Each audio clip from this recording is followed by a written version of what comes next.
5, 4, 3, 2, 1. Full course yellow is deployed. Full course yellow is deployed.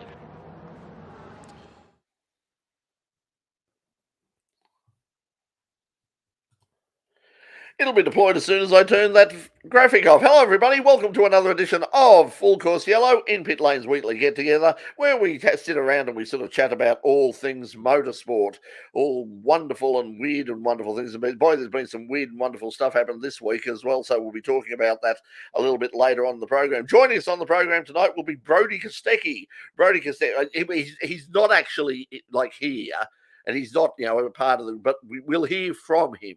He was testing out at Winton today, and Supercars Australia have released a fascinating insight into what happened today out at Winton. But anyway, it's good to see Brodie back behind the wheel of a car again. He's been testing all day up at Winton in the Erebus Camaro, and of course will be in action next weekend in Taupo in New Zealand. I've got to keep saying it. Taupo.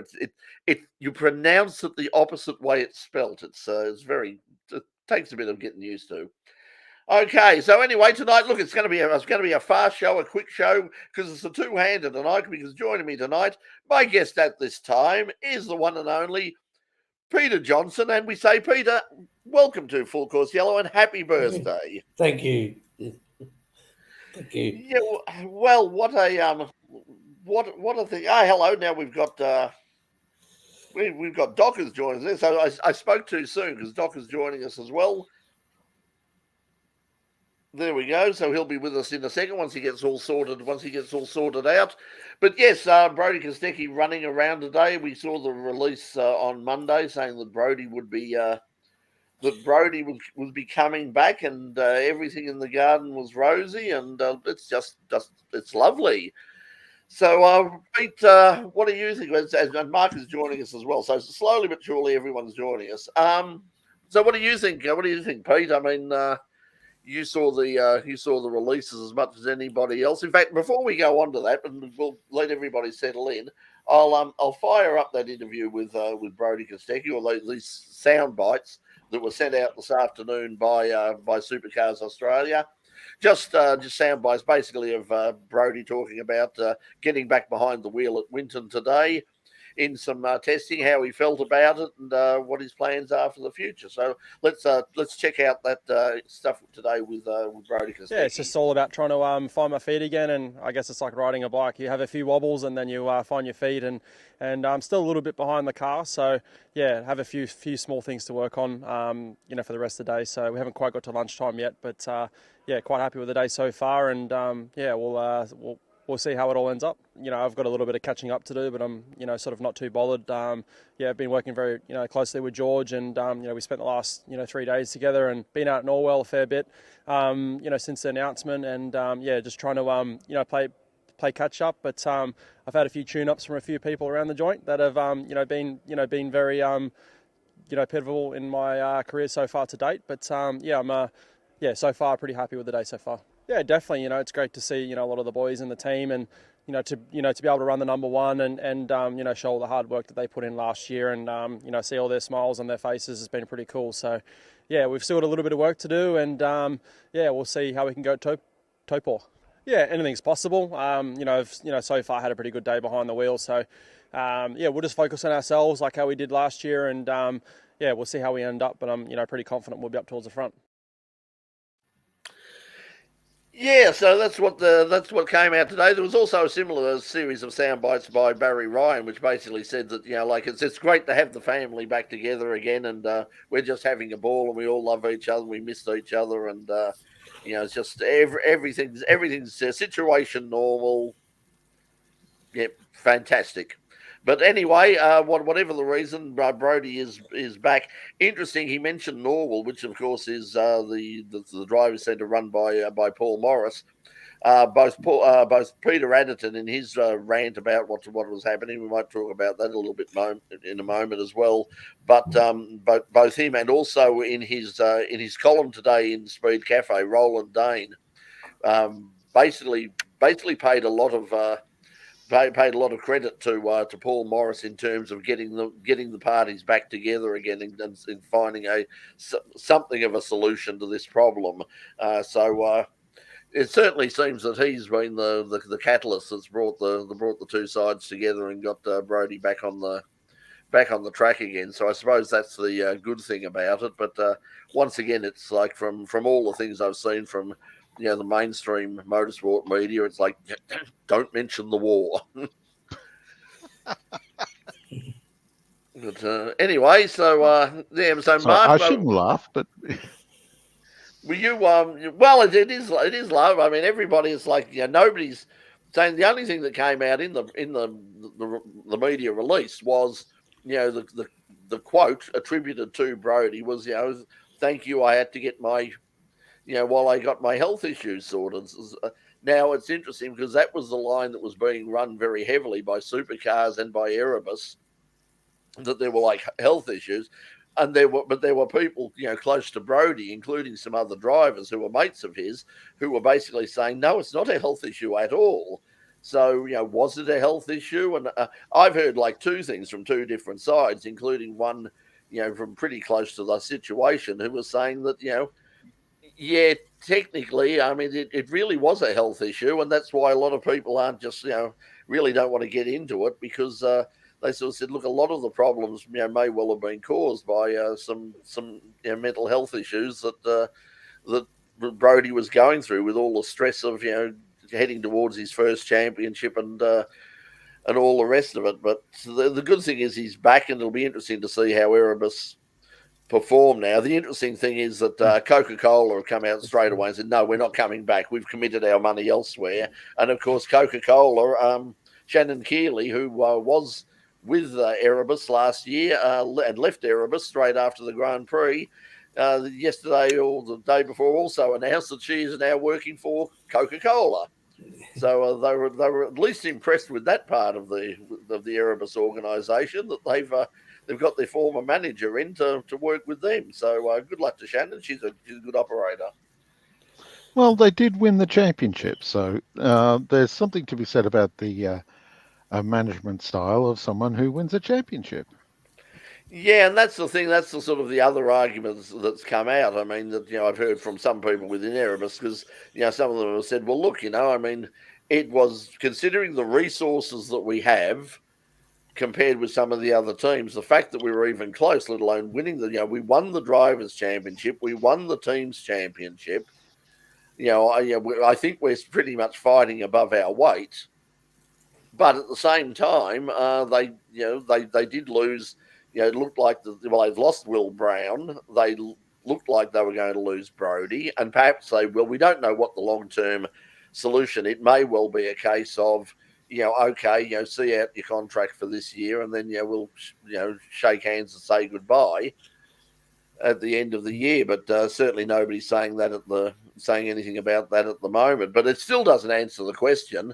In all of this, why did they suddenly lose three sponsors? Three major sponsors disappeared in the space of about 24 hours. Well, maybe if the truth all comes out, not the rumours, and which may never happen, it might be a case of the sponsors don't want to be associated with actual events that might have occurred. And also, they had a winning. To overall, not just put a full stop on it. I'd like to keep discussing if everyone else has an input, but they had a winning formula, whether, as you said, Brett, it's a driver, or it's an engineer, or it's a team, or it's a huge efforts, or it's a CEO, whatever it be. They had a winning formula, but sometimes it's not always a perfect world behind the scenes, and not everyone always gets along, and there are issues sometimes, and people don't see eye to eye on things, and but they won a championship. They saw it through the thick and thick, and sometimes they can blow up in lots of different ways in life. I mean, it happens in club level in all sorts of sports, whether it be individuals or in team environments when you've got 20 per team. So, it's just a different sport, different discipline, and they got the goods on the board, and may not have been as huge a big deal in the public eye if they were 19th after the year, but because it was a championship winner. So yeah, there's some time, not everyone gets along. Yeah, well, let's see what happens. I hope he does well. I mean, but he's only missed a couple of rounds. I suppose this is one of the benefits of having basically bugger all racing for the last couple of months. Is he's only missed 2 rounds, so he's if he does have a good run, and I suppose it'll be interesting to see, considering how sort of like competitive that he was last year in winning the championship. Whether at Topor we see him straight back up the front of the field again, or whether he's going to be in the sort of positions that Todd and Jack LeBrock have been. So yeah, it'll be interesting. He's got an advantage in that nobody's been there, so he's got that advantage. But I think he's got a disadvantage because, no doubt, Erebus isn't as flush with resources as they were last year. So I think that'll be a disadvantage. Well, that sugar and caffeine content's gone down, hasn't it, Pete? You're saying? Yeah, well, that's it. I mean, it's probably a lot healthier this year. I mean, not on a steady diet of Coca-Cola, but nonetheless. Anyway, let's say hello to the regulars. Mad Cow Marcus was again. Mad Cow, I messed up with I was in such a hurry this morning. I had to get out and go to the hospital really early for some stuff, and I just quickly set this up, and I put in 8 o'clock rather than 8:30. So so we sort of joined up, and it said, hey, the show is supposed to be on now, and Mark was waiting for us. So good day to Mad Cow Mark, and good day Box is with us again as well. So is our sponsor from Online Invent, Roy from Virtual R from they're saying hi, or Mad Cow Mark saying hi to Roy. Evening legends. Roy is saying my theory is the entire situation was because a certain series wanted a certain telecommunications company owner to be sent into Exodus. And it looks like he has been sent into Exodus, but I don't know. I've got the book out. He says he's not going to talk about motorsport and supercars online now again, that's it. He's out of this. He wants nothing to do with the sport anymore. He's not going to talk about it. How long do you think we're going to see this sort of radio silence from Peter Adderton regarding supercars and the politics of such? Before we delve into that, I think that might be conspiracy theorist as an overview that you just mentioned. But however, there are a lot of people that would like to see the back of him and the door not hit him on the arse. And I mean, and there are a lot of people a huge amount of people think he's absolutely awesome for the sport. And because he's such a transparent and tell it like it is space. Well, is he though? He has his he flips and flops. I totally agree with you, Pete. Yeah. However, we were discussing it off the desk last night. Brett and I were, and I said, love him or hate him, he's controversial, but he does put money into the sport, and he puts it into young people that need it without question at that point in their career. And I think that is the problem, because that's the thing that he said. We're basically, he said we are no longer going. We're not having young ambassadors anymore. He said we're going to see out our existing contracts for the rest of the year with motorsport. He said no, and he said this was for all motorsport. He said I've contacted our representatives and people we associate with in supercars, in NASCAR, IndyCar over here in America, and basically said that's it. At the end of the year, we're out. I've had enough. I'm going. So, yeah, I mean, how long it lasts, as I said, I'll be. I think it'll be like when Peter Brock retired. It's like Win Percy and I sat around and I said, how long do you think it'll be? And Win said, I think it'll be a year or so. And I said, I'll give it 6 months. And I think I was a bit closer to it than Win was. And the 4 people on the screen right now has reversible grey hair. Yep. I'm not sure what that means, but anyway. I'm just going to say we've all got grey hair. A lot of some of us, but a lot of grey hair, and it'll all just go back to normal colour. That's about as true a statement. He's going to leave the sport completely as he has every other time. Good day, you Phil. Good evening. Good. Yeah, Phil, one of our leading photographers around the Victorian State Series and around the tracks here. I imagine he's probably going to be like us out at Phillip Island on the weekend. We'll talk about that in just a moment. But yeah, interesting to see how much Brodie can catch up after losing 2 rounds in such a short championship. That's one of the things that one of the things that Shane Van Gisbergen has been really sort of big on in America by saying that, because the series in Australia is just so short, losing one, DNFing, or in Brodie's case, in not starting in 1 or 2 rounds can basically be the end of your championship. Whereas there's so many rounds in NASCAR that if you have a DNF or something happens, mechanical problem of some sort or whatever, it's not the end of the world. If you're consistent over sort of 16 or 17 rounds, the fact that you've missed or not picked up points in 2 or 3 of them isn't the end of the world. So, but the problem is, I mean, it's it also does reduce the. Mark? It does reduce the value of success in NASCAR that there is so many of them. That okay, you won, yay, and now it's a whole other week. And then they complicate it by having that whole sort of like the shootout thing, the race for the chase for the cup for the thing, where they sort of turn around and it all comes down to sort of basically a Final Four type thing where you've got a shoot off at the end of the year anyway, and it's a shootout at the end of the year, and I think that's another problem. And I know what they're saying is well, this is how it works in every other sport. I mean, it's not like it's like it'd be like saying, okay, whoever finishes on top of the AFL ladder at the end of the home and away season is the grand finalist, and they've won the championship. We don't have to bother about the rest of the nonsense. No, it's just that gets you exactly how European football works. Some of it does, as far as I know. I can't say I'm an expert on European football because it bores me shitless. So I can't stand the fakers either.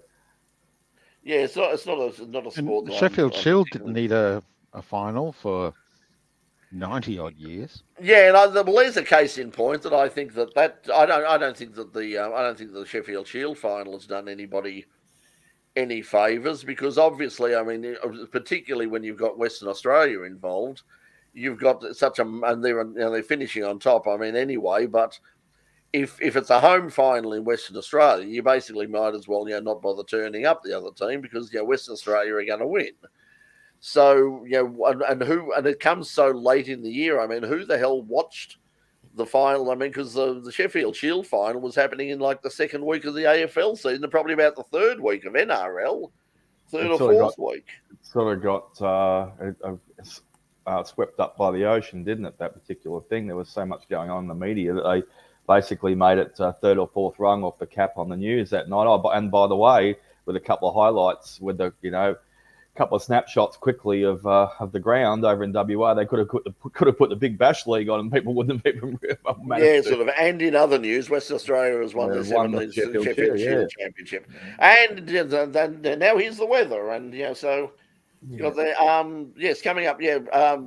Phil's talking about this weekend at Phillip Island. Now, I'll just let you know, if you don't know, that tomorrow night on In Pit Lane, our guests are Elliot Barber and Clay Richards. Elliot, of course, racing the Pioneer DJ Camaro in the Trans Am series, and also Clay is behind the wheel of the Carl Cox Super Cheap Auto. It was a big DJ night, wasn't it? Both DJ, yeah.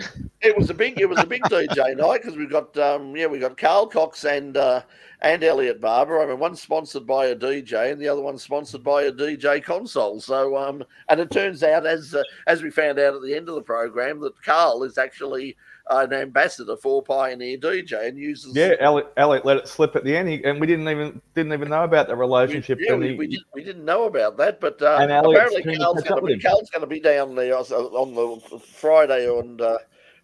At least Friday and I think Sunday as well, just to say hi to and show a bit of support for Clay down there. So hopefully we're going to be able to catch up with him on one of those days, and have a chat with him, because he's obviously is a huge supporter of motorsport. Apart from being a competitor himself, he ran at the Bend, the dragway on over the weekend, run his Capri. He's also got a brand new Pro Mod Camaro, which he ran at Santa Pod in England earlier in the year, and he's sort of just sorting that out at the moment. But he sponsors, apart from apart from Clay, he also sponsors, motorcycle races in New Zealand and on the Isle of Man, the Isle of Man TT. He's got a sidecar unit running around in the European Championships.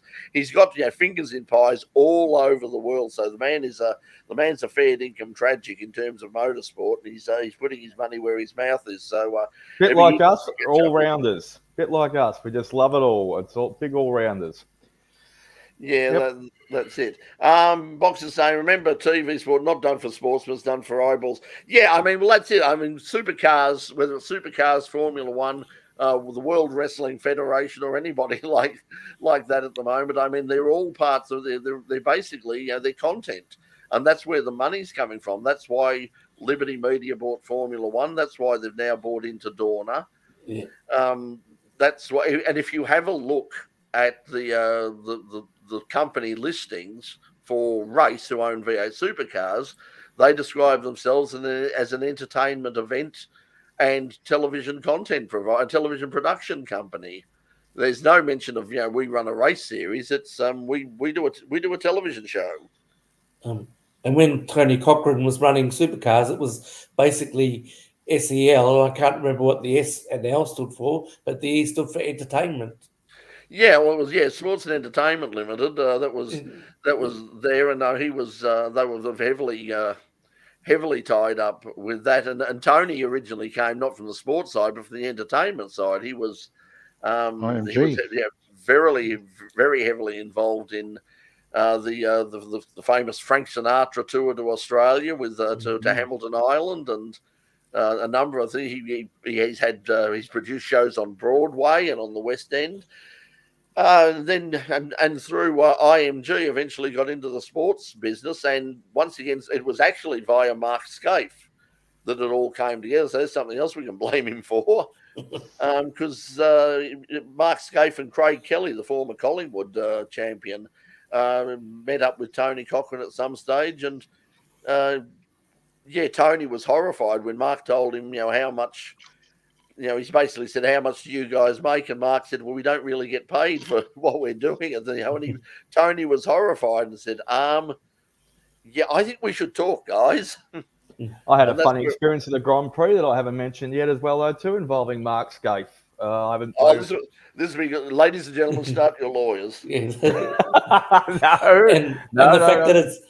fact that it's funny will be good, because Mark Scaife is not most unusual. It's going to be funny for you guys, not funny for me. Security walked up to me and goes, "Excuse me, are you Mark Scaife?" I said, "No, I'm not." And they said, "Oh, you look a lot like him. Sorry, apologies for that." And I went, "That's okay. You don't have to apologize." So many lines I could use. I know. That's what I said. It was going to be funny for you guys.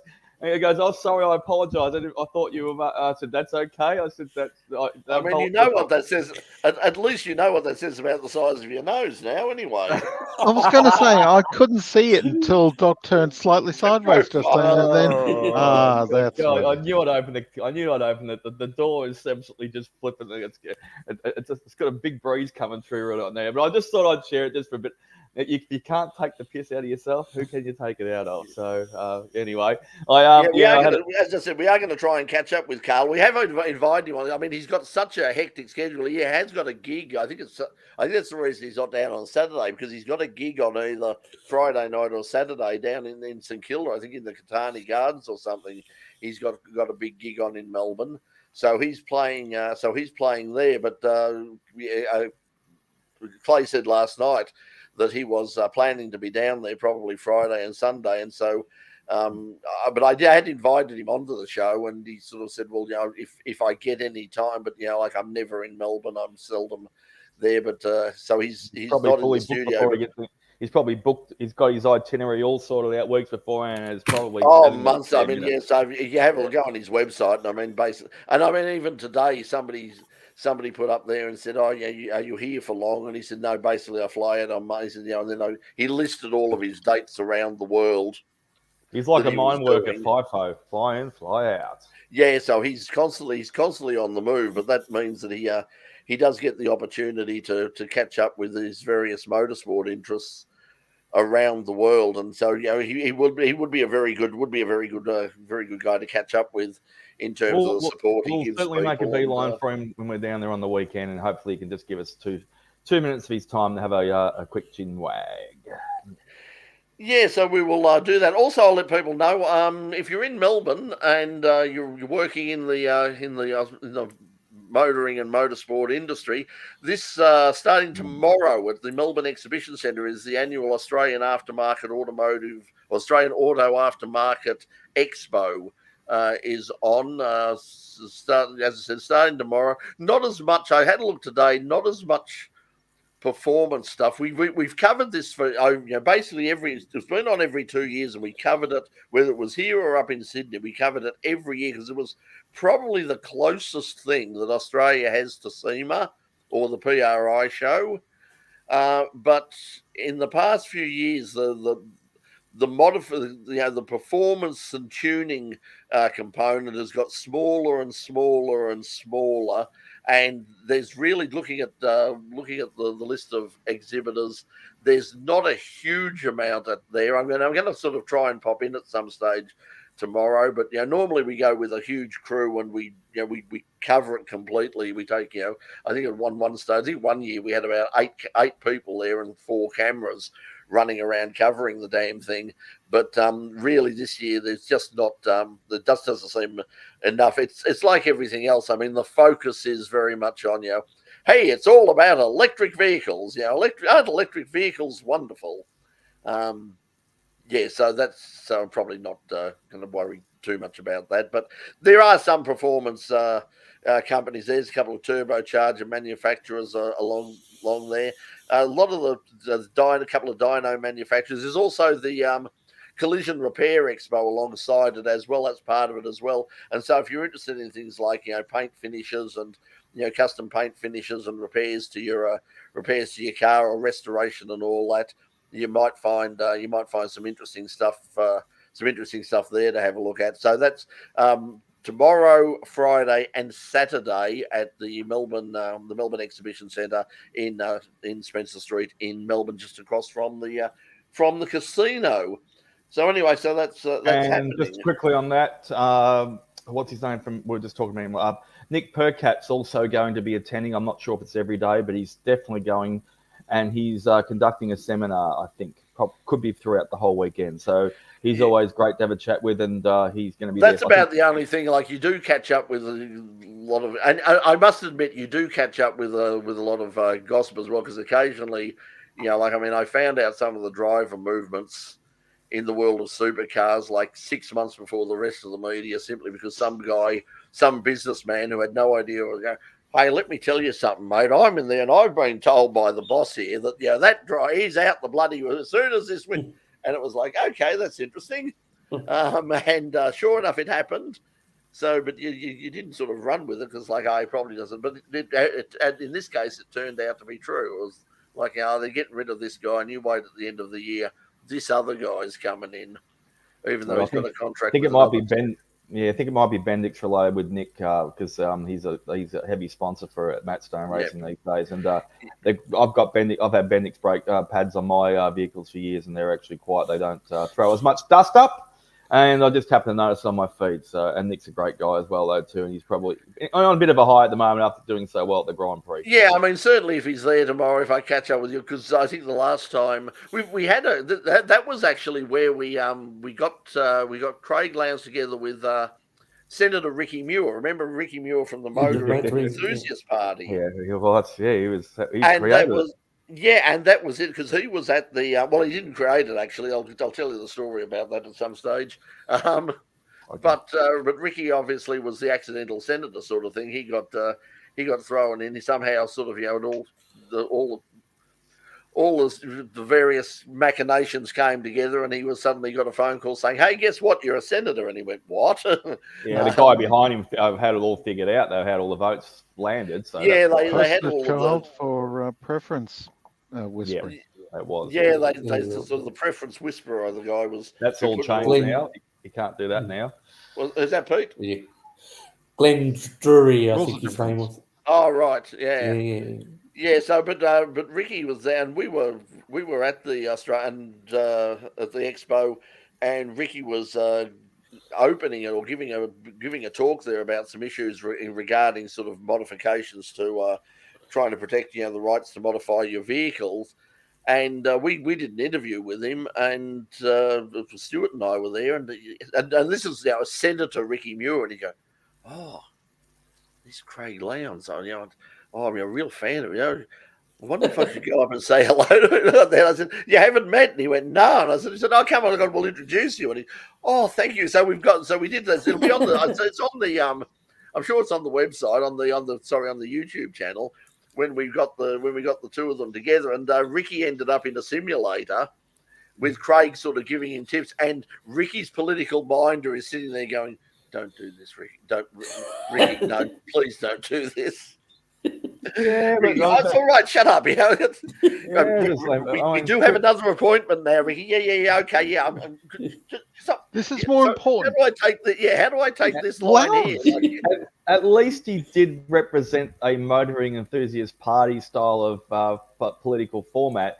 Unlike if it had been Bronwyn Bishop doing it, well then, she was already in enough trouble for taking the wrong helicopter flight anyway. So the politician who's turning up to open it tomorrow, as is sort of gives you the indication of the direction they're going. Is quote them, and I didn't know this existed. The Minister for Electrification of Transport or something. So it's like okay, leave that one alone.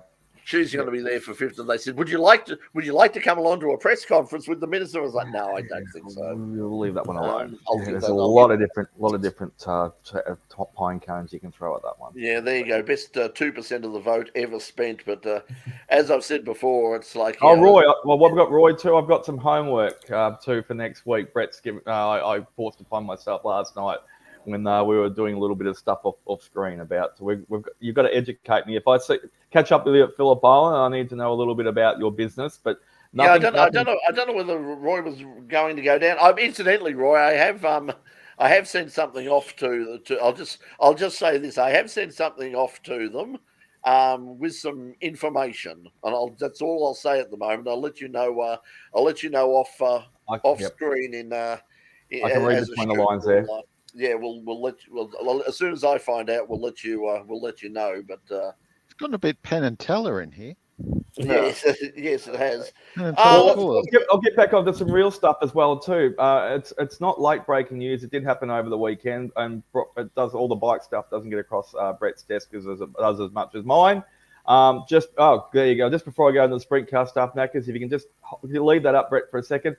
A big shout out, and I'm sure everyone in the Australian world of racing and all overseas and that thing, get well soon to Andrea Dovizioso. So he had another accident over the weekend. Fortunately, like back in 2020, he didn't knock himself out this time, unconscious, but he was reasonably seriously injured.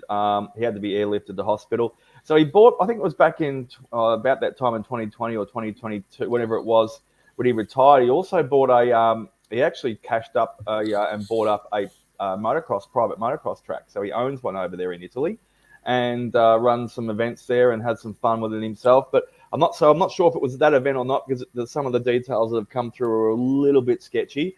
But I did see a post from him in the hospital bed, arm up, plaster all the way down from the fingers down up the forearm. So he's broken his wrist. He's broken a collarbone again. I think it might be the same one. And, knocked himself up a little bit back. But as he says, his injuries are consistent. He is obviously doing which for motorcycle, I think, are pretty usual. But he is well, and he's not critical of that. He's stable, and he's hopefully recovered. So, Dovey, you're a great man of the sport and a great supporter of everything got my wheels across the world. And, get well soon.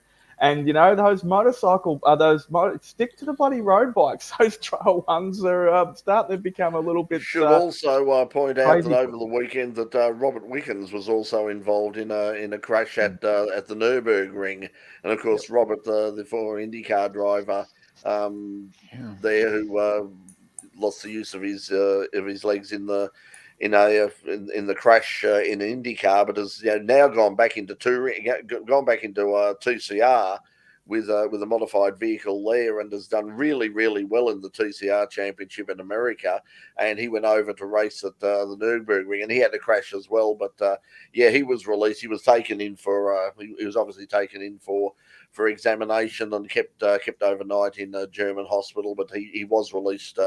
I think yesterday, and apparently don't want to go too much. Injuries. Don't want to go too much in this one, but actually, a guy lost his life in the paddock as well too with a truck on the weekend. Yes, that was very sad. That was actually walking around. Well, it was actually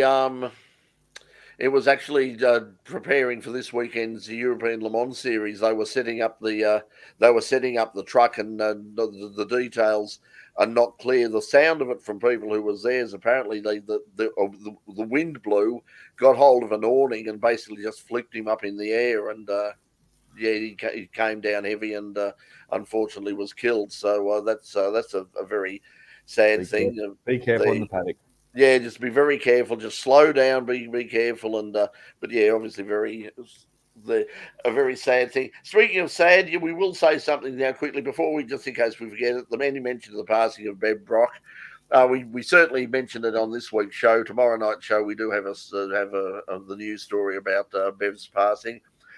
I didn't know, but I spoke to Bev on a number of occasions, but I didn't really know her like I knew Peter, or like, it was basically Bev would come in and sort of say, Peter, you've got to go now. And that was, so, and I'd chat to her like quickly or say hello or something, but that was as far as it ever went. So I didn't know Bev, but there's no doubt about it that when you talk to people who knew of the situation, particularly in the early days of the relationship, John Hindhoff calls his partner Eve Hewitt the responsible adult, and there was no doubt that Bev was the responsible adult in that relationship, and she helped out and probably saved Peter's career and perhaps even his life for quite a while, because he was quite the wild child in the day, and Bev had a very, very strong personality, and basically sort of pushed him aside and said, I'm not putting up with this shit. It's time for you to grow up, boy. And he did, to an extent. But yeah, she sort of, she got him focused. She was very much a part of his, his business empire that developed, and how he ran himself, and his and the brand of Peter Brock. And everybody that I know who knew Bev had nothing but really good things to say about her, and what a nice person she was, and did an awful lot of work for charity, both while Peter was alive, and of course since his passing as well. So very sad. I was unaware that she'd had the battle with breast cancer, and it was quite a shock when I saw the post from James on Facebook saying that Bev had passed away over the weekend. So to James and Robert, Alexandra, and all the family, as we said, on to say tomorrow night, our condolences. But anybody here, like Mark, did you ever have any meetings with Bev over the years?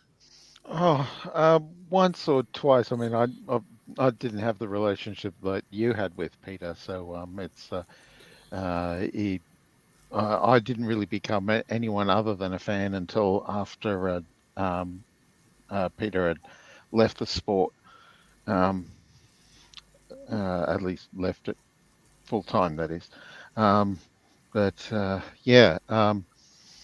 So I can't really.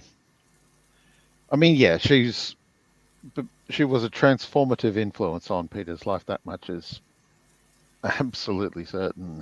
He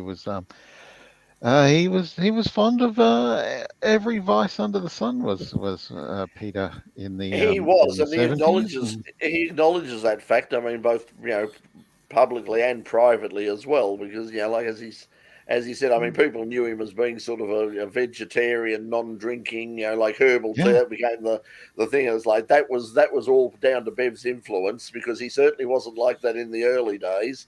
But as he said, he said that some of his excesses caused him to do quite a few really, really stupid things. And Bev was not going to put up with that crap. She was a very tough lady, and she just went, no. If this relationship is going to continue, there's going to be some rules of engagement, Peter, and you're going to have to knuckle down. And he did most he towed the line to her satisfaction at times, which obviously kept. They wouldn't have been the people they weren't without each other. I think to a certain extent, I think they made each other and they made each other stronger in their different ways. But it's like as Roy's saying, she put up with a lot and was still strong and supportive. And I mean, when all of the stuff happened, when they broke up and he went off with Julie and of course Julie, of course, was Bev's best friend. I think that would have taken a lot of courage to keep her head high. Well, there's no doubt about it that she could have turned but she remained very stoic in terms of supporting Peter and just sort of saying, look, he's perhaps gone back to. She maintained her self-respect. She could have been a lot of bitter and twisted and gone on to become a crazy old grey-haired scorning woman, but she remained very self-respectful, and I think she did that. I think she did that throughout her whole life in the trying circumstances that was you've alluded to a few times there, and credit to her, and she held her head high. And I think even though she was only diagnosed with breast cancer 2 years, and unfortunately it was taking over parts of her already, she was a very big philanthropist and very involved in charities and doing a lot behind the scenes, which was just part of her life. That's just the way she operated for a minute, for decades. Peter was involved. People keep forgetting that the Brock, he didn't carry on much about it, but especially in terms of things like the environment and nature and animals and all the rest of it. Peter spent a lot of time and a lot of money and effort helping out things that people don't know about, things that he put money into, perhaps rather foolishly on occasions, but his intentions were always good in terms of trying to do the right thing. But anyway, we all respect and bless her soul. Anyway, when's our next Formula One round? Well, we got China. Just before you do, we've got MotoGP this week before we get to Formula One, because that is right on the cards. It's this weekend, so we're over to the Americas. I won't go too much into it. Everyone can look for themselves because we've had the Easter break as well, though, too. And obviously the governing bodies do it. They try and have a flip where 1 week's MotoGP, 1 week's Formula One, so they can get the maximum amount of focus around the world. So. Just a quick, so I won't bang on to about because I did a big review last week. America's for the MotoGP this week, and then 2 weeks later, it's the Spanish Grand Prix, and I forgot to quickly throw it into the comments last week. Yeah. I'll put credit where credit's due.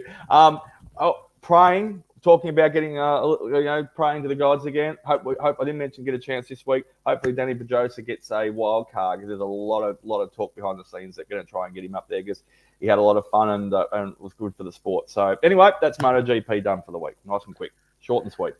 And we got China. We got China coming up and 21st. Same week as Taupo. Mm-hmm. Torpo, yeah. It's so hard. You look at it and you say it's Torpo, and they go, no, it's Topor. Yeah. There's the anglicised pronunciation and there's the indigenous pronunciation. That's the difference between the two. Yeah, I think that they certainly over there.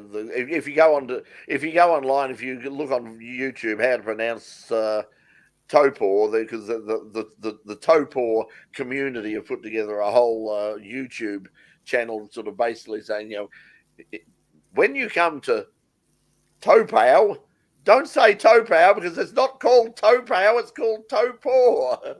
Oh, you probably read the Oxford Dictionary; it probably wouldn't help you either then. So, but. It'd be interesting how that track goes. But so China, they're going back to China. It's a sprint round. Some of the drivers aren't particularly happy that it's going to be a sprint round. I mean, I don't think there's a lot of them that are totally enamored with the sprint anyway. Yeah. Only because they don't get enough practice beforehand. They only get P1 to play with their cars and do their stuff. So that might be a bit of a derivative from the team. Full stop. But then there are others that weren't happy about it, and because it's points paying now.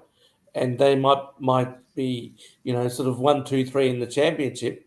They're quite pleased about it now. Did you see my lower third as well too about the fallout from Ricciardo and Max at the Grand Prix last weekend? 2 weeks ago? Have you seen Well, what happened? I know Ricardo. I mean, Ricardo crashed out. Helmet's had something good to say about Daniel for a change in the last couple of days. Have you heard? That's what that's a shock. He said it was a blessing in disguise. Daniel crashing out. It was actually a good thing because what happened was because they all got red flagged, they all went back, and of course they can do minor procedures on the car.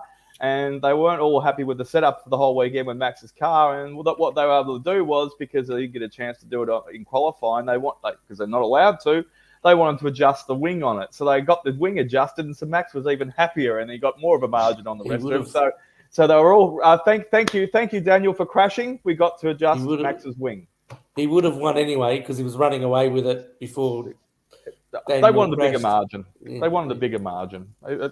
2 seconds is not enough. They want 20. And Helmut wanted to get his name in the paper again, and with his stuff. Let's just point out that thank Yuki at the same time for backing the field up with his slow start.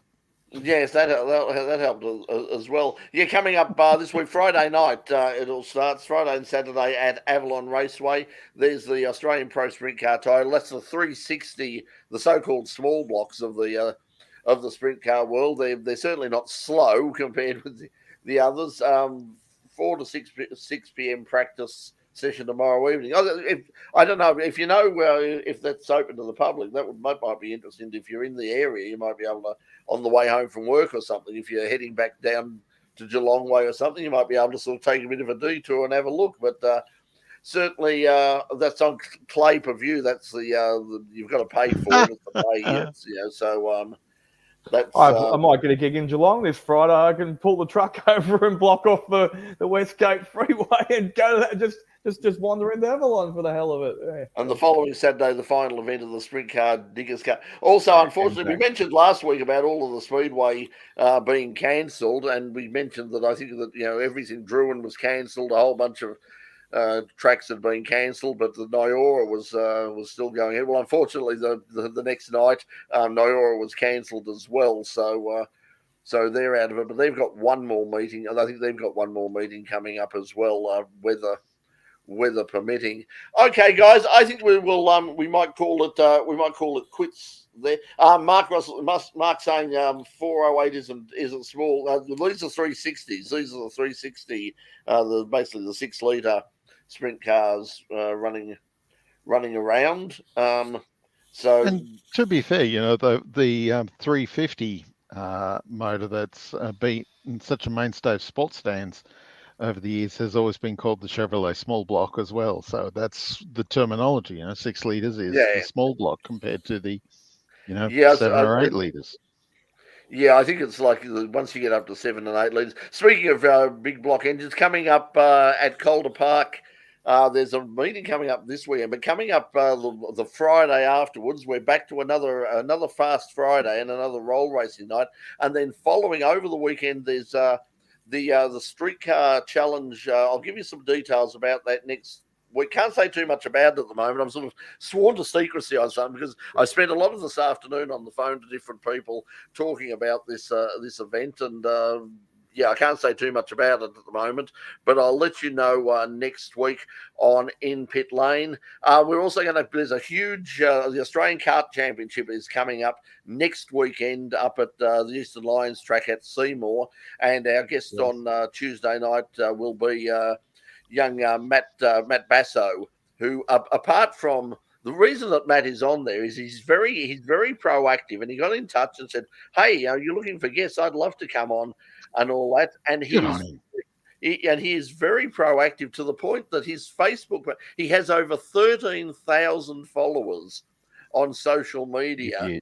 And he's only 13, so he's very switched on with this. I was about to say, Brett, I don't have to reach out to family and friends. We can just do the broadcast Tuesday night from Seymour. He can hook us up with a place to stay up there and do it, and an event and some facades behind. I forget my connections. We'll just use this young fella and we'll do it. We're going to Seymour Tuesday night, are we? Not unless you put a gun to my head. That can be right. No, I'm not. Tuesday night in Seymour would be. Oh, there's a lot of lot of haunts in it. Don't knock Seymour. There's a lot of haunts entertainment. I could take you around. I could seriously, there's plenty of places I could take you up and down Anzac Avenue, down Railway Parade, all my there's local the back haunts. room at the pub. There's the front bar at the pub. There's the... don't know what you're talking about there. I haven't been in any of those places. It's just Railway Parade. I actually did get stuck in Seymour when my car broke down coming home from Winton, and I was stuck in Seymour for 2 days while it was getting. And that was it was 2 days, but it felt like 4 months. So actually, I will put a good news story on there. There used to be an event called the Goulburn River Safari. So this is directly related to us in pit lane, and you used to have about 10, 14 classes where at the up at about 132 k's up at the Thornton Eildon Caravan Park up there used to start the race. And you would race boats of all things, sit-downs, jet skis, tinnies, bloody things, the whole lot. And you race them 132 Ks. It was an endurance race, 4 pit stops along the way for refueling. You had to mandatory check in and sign off to make sure everyone was safe. And it finished up at Goulburn Park there in Seymour, at the back of Seymour there on the Goulburn River. And it was bloody sensational. And I can actually say that I wasn't alone there. I blew a ski up to smithereens one race once. I was coming first. I had the thing flat stick, and when she blew, she made an absolute mess of everything. So, but there, the Goulburn River Safari. If there's some, there's probably on YouTube somewhere and all that sort of stuff. If you want to have a look at some fun stuff from years gone by, hopefully someone resurrects it one day again. But yeah, that was a lot of fun. That's right up our alley. Okay, and Ricardo's tested a new chassis getting ready for China. So, Pete, what do you know about that? I didn't know he had done a test, but I don't think a new chassis is going to make much difference, especially if it's a chassis swap, because all that's going to happen is that Yuki Tsunoda is going to do better do well in the chassis that he swaps with Ricardo. I know Ricardo's getting the new chassis. Yeah, okay, but yeah, I don't think it's going to make any difference. It'll be interesting. I mean, I think we've gone through it before. I mean, Daniel certainly, has his benefits for the team with his experience and all the rest of it, but he just does seem to have lost that edge at the moment. So, but it'll be interesting. We'll see what time. And once again, because of where it is, the time factor will be the time zone factor will be good. We'll get it at a reasonable time of night to the rest of the time of day to see it. So. That's going to be good. It's interesting to point out, though, that RB will, when they get to China, RB will have 4 chassis to work with, including presumably including the new chassis, and Williams will only have 1.5. I did see a serious report on that in the last 2 weeks, and they were going up and down pit lane, and Williams is not the only team that does not have a spare chassis. There's a couple of teams. There's 2 or 3 of them at least. So, yeah, that is not late-breaking news. They're not all carrying parts around because they're not back in Europe. A lot of them aren't taking spare chassis. So they're not Robinson Caruso there. Well, yeah, it's not that long ago that the Formula One teams would start the year with last year's chassis. Yeah. On the away races, and when they got back to Europe, they'd start they'd have the new cars. I will say about Japan, it was better because Daniel and Yuki qualified 10th and 11th respectively, and I think it helped Daniel when he did crash out. I think it helped Daniel that Yuki slipped out of the points in the race, so I think that helped a bit, not much, but a bit. I think Daniel. There's only 3/10 of a second between them, I think. Yeah. Yes, there's not a lot. There's not a lot in it, and I think it's just a matter of like perhaps if he gets his more confidence in the car, and once he gets but there's very little between the whole field when you have a look. I must say, congratulations to Sky F1. If you have an opportunity to see it, they did a really good virtual thing. To let some inside baseball stuff right next to our studio in at RMIT. We have a green screen studio, a motion capture studio, a dedicated motion capture studio. The entire thing's green. We got the little ping pong balls you stick on yourself so they can capture. And you have to wear the socks so you don't scratch the floor and stuff too. Yep. And when we got it, it was Luke, the technician at RMIT, said, "Oh yeah, like you could do like a 3D in pit lane if you had like a virtual racing car, you could pull it to pieces and you could have things flying in and all the rest." A bit like your study there, Brett. Yeah, and the Sky Formula One basically did that sort of stuff on the weekend with Damon Hill. Yeah. Just basically taking people through, and they overlaid. I don't know. Did you see it, Pete? The overlay Yes. between Lando, I think it was Lando and Max. Yes. Yeah. That was really well done because you could see exactly where Max, because they were just so close to something. Lando would get in front there, and then there was sort of one or two corners where suddenly it was like, and then Max was there, and he was gone. Yeah. Yeah, it was really good use of the technology, and they've really lifted the game this year with that sort of thing. So congratulations to Sky F1. I think they overall they get a bit of criticism, but I think they do in the main they do a pretty good job, and I think they did a really good job of this one. Just touching Well, on there was that, an man, interesting too, reveal there. Sam Collins is always good with his tech reviews there too. Sam's always been good. I mean, when he was with Mark, but yeah, just while we're on the same thing. Well, I was just going to say, I mean, it just goes to show how good the Sky F1 car is, because you noticed in the last couple of races, like half the crew have not been at the Grand Prix. And we can now say that they've all been wearing green skin suits with the golf balls on in the RMIT studio. Well, I must admit, this is how when people sort of have a bit of a joke about, like community television and House of the Studio that we're in at RMIT. I should point out that that particular green screen studio has been used for some second unit stuff for some Marvel movies. It's also been used for the Oscars. There was some stuff done there for the Academy Awards. There's a lot of stuff goes on in the studios of RMITV that for the people don't know about in the wider world. And the amazing thing is, every Tuesday night they give it to us for 4.5 hours. So thank you RMITV, and thank you RMIT University. Closer to home, Brett, you were just saying about that studio.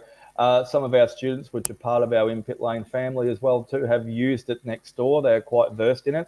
And they use it for gaming programs as well too for their what's it called, 7 to 5 or something? Because I'm not into it. They actually invited me on. No, I'm talking about our they've done it for I'm talking. That's what I'm talking about. Yeah, that's what I'm talking about. They invited me to be a guest on the show, and I sort of had to say, yeah, look, I'm really I'd love to come on. I'm happy to come on, guys, but I got to tell you, I despise gaming.